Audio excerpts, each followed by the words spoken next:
নমস্কার বন্ধুরা, প্রেরণা বাংলা মোটিভেশন চ্যানেলের আজকের পর্বে সবাইকে আমন্ত্রণ। আশা করি সকলে ভালো আছেন, সুস্থ আছেন। বাড়িতে কি রোগ শোক লেগেই আছে? আপনার কি কখনো মনে হচ্ছে এই জীবনে সুখ আর পাওয়া হলো না?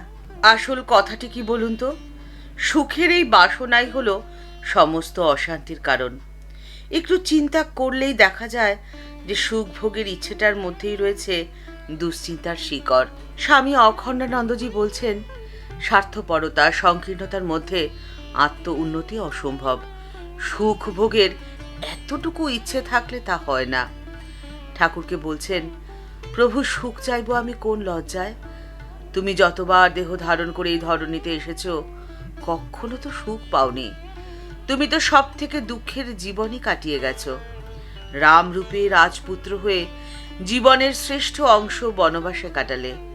বনবাস যদি বা ফুরলো, তো অত কাণ্ডের পরে যে সীতা মায়ের উদ্ধার হলো, সেই মা সীতাকেই তুমি হারালে। কৃষ্ণরূপে রাজার ছেলে হয়ে জন্ম নিলে, কিন্তু কোথায় জন্ম নিলে? জন্ম নিলে তো কারাগারে। তারপরে সারাটা শৈশব নিজের মায়ের দুধ থেকে তুমি বঞ্চিতই রইলে। গোয়ালার ঘরে মানুষ হলে। সারাটা জীবন শুধু যুদ্ধ আর দুষ্ট দলন। কখনো শান্তি পেলে না। জগতে শান্তি স্থাপনের চেষ্টা তো করলে, কিন্তু সবাই তোমাকেই দায়ী করলো, দোষী করলো কুরুক্ষেত্র যুদ্ধের অশান্তির জন্য। অভিশাপ তুমি মাথায় পেতে নিলে। সিংহাসন নিয়ে খেলা করলে, কিন্তু কখনো সিংহাসনে বসলে না। নিজের চোখের সামনে তুমি দেখলে তোমার আত্মীয় স্বজন সবাইকে মারা যেতে, আর অতর্কিতে ব্যাধের স্বরে তুমি প্রাণ হারালে। বুদ্ধরূপে খ্রিস্টরূপে সারাটা জীবন কত কষ্টই না তুমি পেয়েছ। কতদিন তুমি শোয়ার জায়গা পর্যন্ত পাওনি। তারপরে তোমার ওই নতুন রূপে কত কষ্টই না করে গেলে শুধু জগৎকে দেখাবার জন্যে যে তোমার পূর্ব পূর্ব বিকাশ কোনোটাই ভুল নয়। ধর্মের জীবন দিবা স্বপ্ন নয়, এ সত্যি।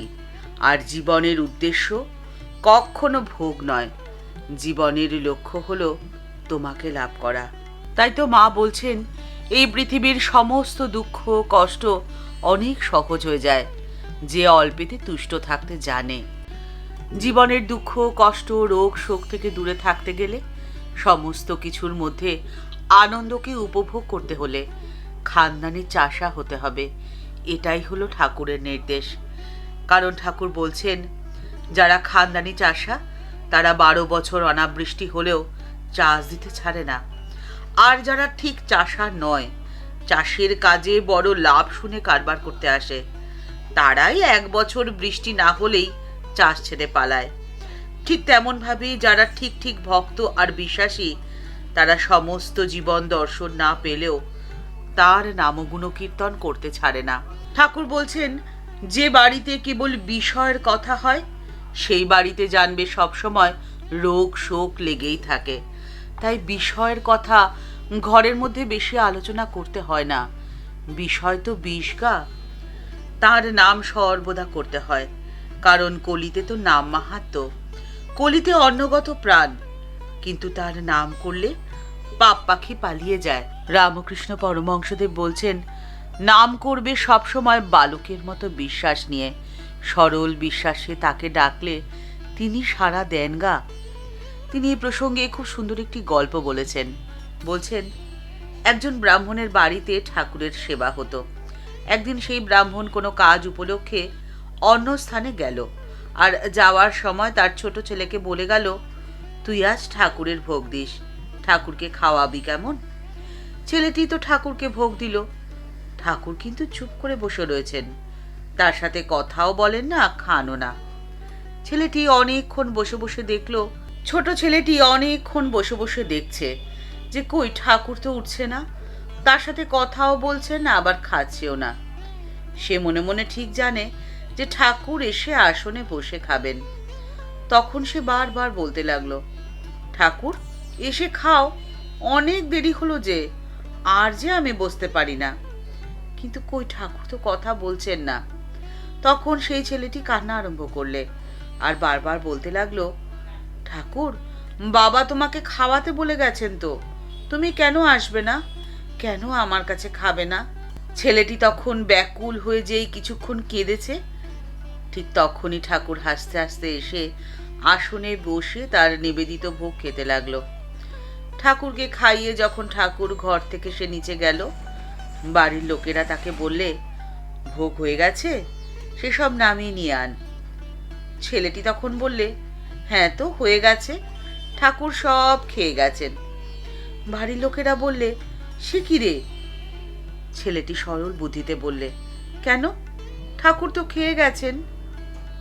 বাড়ির লোকেরা তখন ঠাকুর ঘরে ছুটতে গিয়ে দেখে যে সত্যি তো, ছেলেটি যা বলছে সব ঠিক, থালা পরিষ্কার। সবাই তখন অবাক হয়ে গেল। ঠাকুর শ্রী রামকৃষ্ণ পরমহংসদেব নহবতখানার দক্ষিণ দিকে দাঁড়িয়ে মণিমল্লিকের সাথে এই কথা বলছিলেন। সামনে গঙ্গা, শীতকাল, ঠাকুরের গায়ে গরম কাপড় রয়েছে। ঠাকুর মণিমল্লিককে বলছিলেন, পঞ্চবটির ঘরে শোবে? তুমি যে বলছিলে এখানে থাকবে। মণিমল্লিক বললেন, কেন ঠাকুর, নহবতখানার ওপরের ঘরটি কি দেবে না? ঠাকুর তাকে বললেন, কেন দেবে না? তবে পঞ্চবটির ঘর বলছি এই জন্যেই যে ওখানে অনেক হরিনাম ঈশ্বর চিন্তা হয়েছে। যে ঘরে হরিনাম ঈশ্বর চিন্তা হয় সেই ঘর যে অনেক পবিত্র গা। জীবনের সব পাপ কেটে যায় কিসে জানো? 4টি কাজে: ধ্যান, জপ, ঈশ্বর চিন্তা আর সৎ কাজ। ইষ্টে যার সর্বদা মন থাকে তার কখনো অনিষ্ট হয় না, এই কথা সবসময় মনে রাখবে। তোমরা গঙ্গার যত কাছে যাবে ততই তো শীতল হাওয়া পাবে, আর আগুনের যত কাছে যাবে ততই পাবে উত্তাপ। তাই সবসময় গঙ্গার কাছে থাকার চেষ্টা করো, অর্থাৎ ঈশ্বর চিন্তায় মনকে ডুবিয়ে রেখো।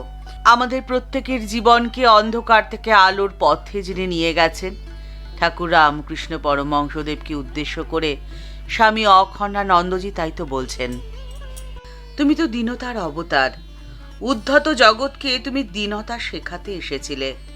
বাইরের কোনো ঐশ্বর্যই তোমার নেই। ফুলের মালি বলে ভুল করে এক বাবু তোমার কাছে যখন ফুল চাইল, তুমি তক্ষুনি গিয়ে ফুল তুলে এনে তাকে দিলে। ওরকম আর একবার চাকর ভেবে তোমাকে তামাক সাজতে বলেছিল, তুমি তো তক্ষুনি তামাক সেজে দিয়েছিলে। কাঙালিদের এঁটো পরিষ্কার করে দেখিয়েছ। ম্যাথরের বিষটা পরিষ্কার করতে তোমার তো বাধেনি। এই জীবনের প্রতিটি ক্ষণে, প্রতিটি মুহূর্তে জীবনের আনন্দকে উপভোগ করতে হলে চাই সমন্বয়। ঠাকুর তাই বলে গেছেন, যে সমন্বয় করেছে সেই লোক। আর স্বামীজির কথায় ঠাকুর ছিলেন সমন্বয় আচার্য। ঠাকুরমা ও স্বামীজির চরণে প্রণাম জানিয়ে আজকের পর্ব এই পর্যন্তই। দেখা হচ্ছে পরের পর্বে। এই পর্বের উপস্থাপনা যদি আপনাদের এতটুকু ভালো লেগে থাকে তাহলে তা অনেকের মধ্যে ছড়িয়ে দিয়ে প্রত্যেকের জীবনকে উন্নত করতে আপনি আপনার সামান্যতম অবদান রেখে যেতেই পারেন। এই ভিডিওর নিচে একটি থ্যাঙ্কস অ্যাপের বাটন রয়েছে, সেই বাটনটি ক্লিক করে আপনার যেমন ইচ্ছে, যেভাবে ইচ্ছে আমাদের চ্যানেলটিকে এগিয়ে যেতে আমাদের পাশে আপনি থাকতে পারেন। সবাই ভালো থাকবেন, সুস্থ থাকবেন। দেখা হচ্ছে পরের পর্বে। নমস্কার।